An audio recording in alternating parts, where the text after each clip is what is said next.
In this video, we are going to see how we can add the Gmail account to our Facebook account on the PC version of Facebook. It's pretty quick and easy, so let's jump right in.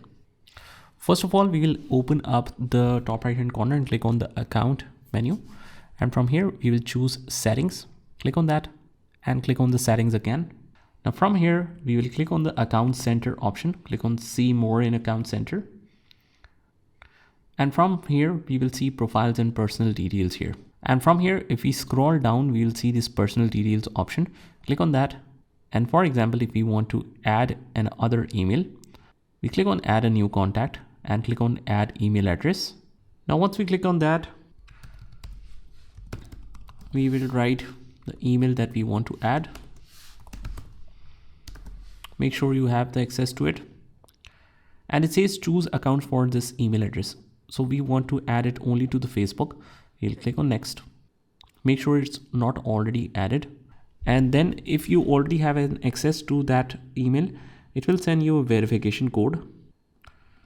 So we'll enter this code here that we received on mobile. Hit next.